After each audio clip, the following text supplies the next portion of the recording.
Aqui estamos juntos novamente para darmos sequência à leitura do livro Dramas da Obsessão, escrito por Bezerra de Menezes, pela psicografia de Ivone do Amaral Pereira.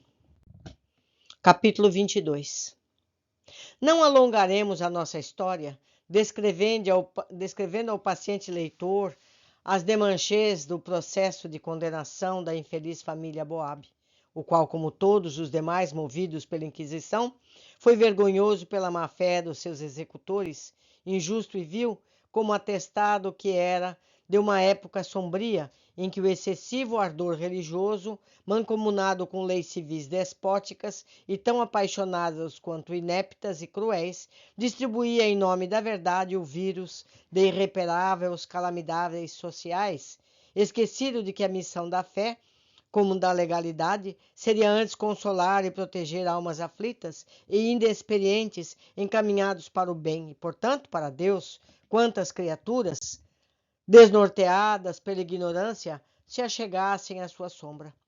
Acrescentaremos apenas, evitando que o nosso noticiário se torne incompleto, que o inquisidor Mor, como sempre, colocou a serviço do seu mau caráter todos os requisitos da perversidade de que era capaz o seu coração diabólico. Torturando os seus antigos anfitriões com a ferocidade demonstrada aos demais processos a que presidia e orientava, negara toda a espécie de consolo e alívio aos infelizes aboabes. Com os próprios bens confiscados, destituídos de quaisquer recursos, na solidão dos calabouços, impossibilitados de se atenderem com amigos e correligionários, ainda porque nenhum destes se atreveria, já que se apresentar como tal, os desgraçados não esperavam, senão a morte na fogueira, como suprema esperança para o término de tão rigorosas desventuras. Mantidos em prisões isoladas, não lograram o alívio de se confortarem uns aos outros, senão o ataque de ratos vorazes, vermes imundos, que agravavam o seu inconcebível martirológio.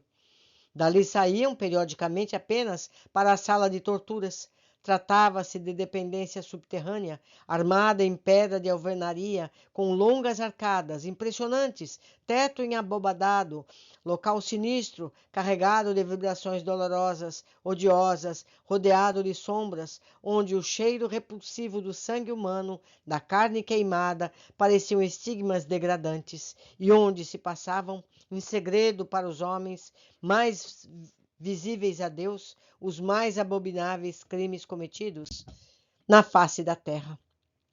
Então, eram submetidos a interrogatórios contundentes, como a outros tantos suplícios, durante os quais os algozes encontravam ocasiões sempre fáceis para intercalarem sofismas e interpolações soezes, raciocínios falsos, comprometedores para as vítimas.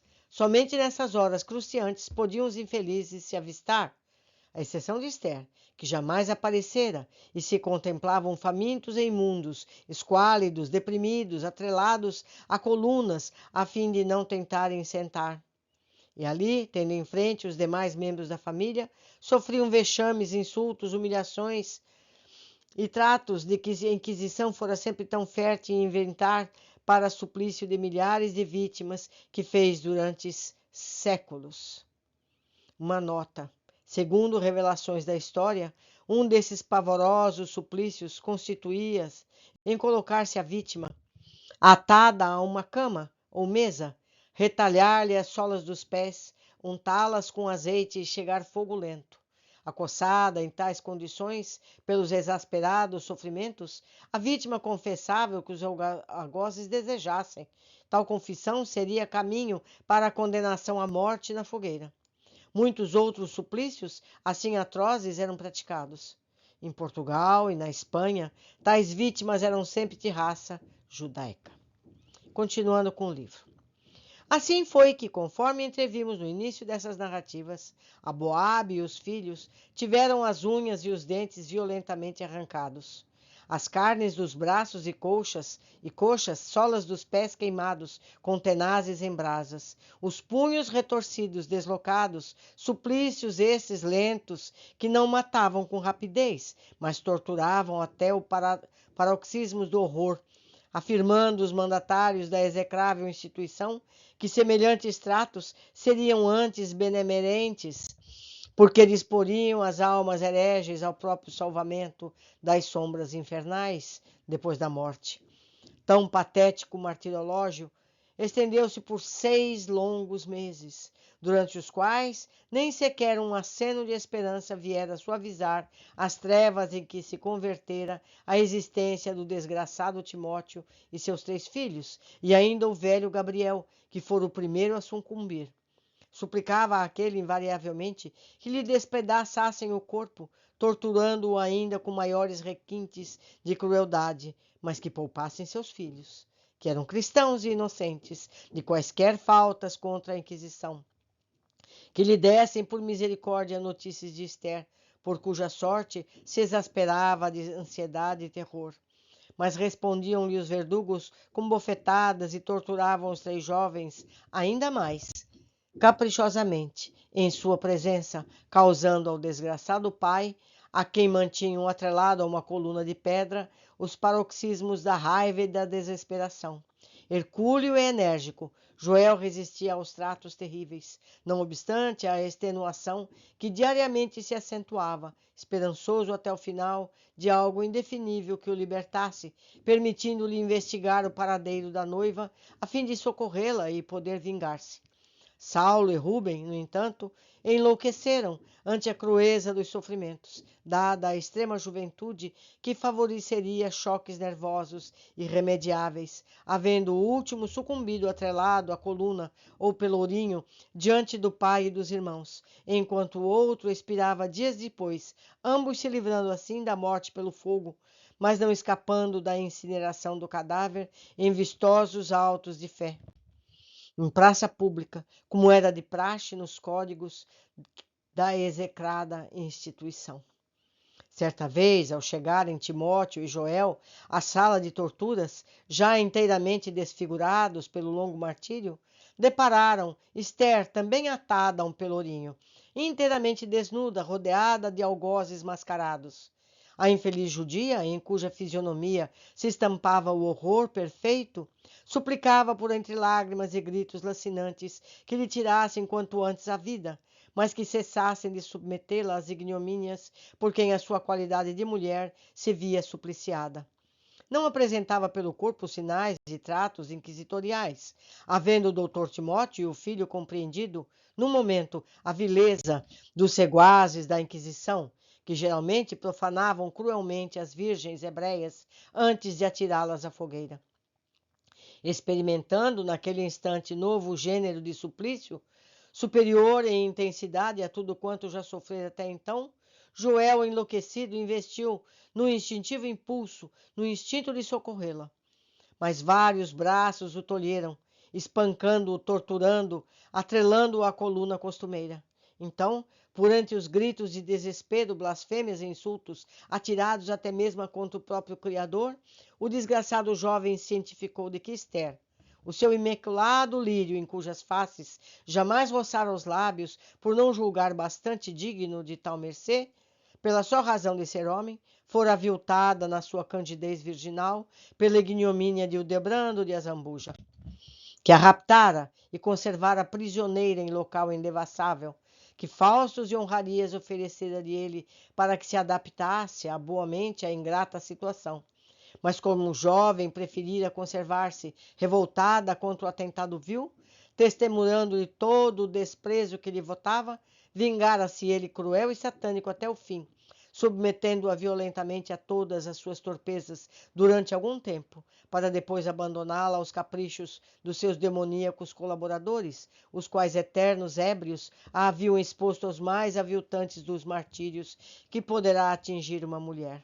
E agora ali estava ela, indefesa, à espera dos martírios novos, em presença do tio e do noivo, para alguns dias depois, sem mais avistá-los, morrer na fogueira, suave arremate de tão profundas desgraças. Calara-se o patriarca, conservando-se pensativo durante alguns instantes. Eu e meu assistente Roberto, comovidos, sentíamos igualmente confrangidos os nossos corações. Aguardávamos em silêncio, desencorajados de algo mais interrogar, certos de que o ensinamento seria completado. Dentro em pouco, efetivamente, a respeitável entidade, após um aceno, que interpretaríamos como a tradução de um profundo pesar, continuou bondosamente oferecendo-nos o ponto final das suas informações. Restava-me acrescentar ainda ao noticiário que me destes a honra de requerer que o infeliz Timóteo, esse obsessor intransigente, que há 4 séculos persevera na vingança, esse inimigo implacável de Leonel e família, o qual tendes a colar hospedado na vossa agremiação terrena, de estudos e trabalhos beneficentes, para um devido supremo entendimento, foi levado à fogueira com o seu filho Joel, poucos dias depois da cena última, ignorando o paradeiro da pobre Esther. Encontravam-se já semi-mortos pelos maus tratos sofridos e meio dementes de dor e desesperos, e morreram por entre revoltas blasfêmias, repudiando a própria crença em Deus ante o destino de tão adverso lhes fora, possuídos de um ódio demoníaco por seus perseguidores e algozes, ódio e revolta que deveriam cavar para ambos os demais filhos um abismo de trevas que se alonga há 4 séculos. Esther, ao contrário, humilde e resignada, tendo aceitado desde muito, nos recessos da alma, a verdadeira crença no Messias de Deus, anunciado pelos profetas na sua raia, reconhecendo nesse perseguido de Jerusalém um mártir sublime, digno de ser amado e imitado, extinguiu-se na fogueira, beijando e banhado em lágrimas a cruz da redenção. E quantos se encontravam pelas imediações do patíbulo, crepitante, afirmaram tê-la ouvido cantar, com voz serena e muito meiga, os olhos fixados no espaço, como prelibando a satisfação de uma realidade compensadora e empolgante, aqueles salmos queridos que faziam o encantamento espiritual da família Boabe durante os serões saudosos e tão doces sobre o frescor das oliveiras do antigo solar judaico. O Senhor é meu pastor e nada me faltará. As suaves campos me guiou e me conduziu às fontes de água fresca e pura. Terminamos mais um capítulo cheio de dor. Peço, meus amigos, desculpas por tão dramáticas narrativas. Não é fácil ler tudo isso. Não é fácil, mas é importante que a gente saiba que tudo isso aconteceu e a gente possa entender a dor dessas pessoas, que ao dor dos que por aqueles que não conhecem tudo isso, o veem como obsessores, que por mais que eles façam, não chega aos pés do que eles mesmos sofreram. É preciso entendimento. Ninguém maltrata sem ter sido maltratado. É muito dramático tudo isso. Nosso amor, nossa compreensão, é preciso estar presente. Aguardo vocês no próximo capítulo. Abraços.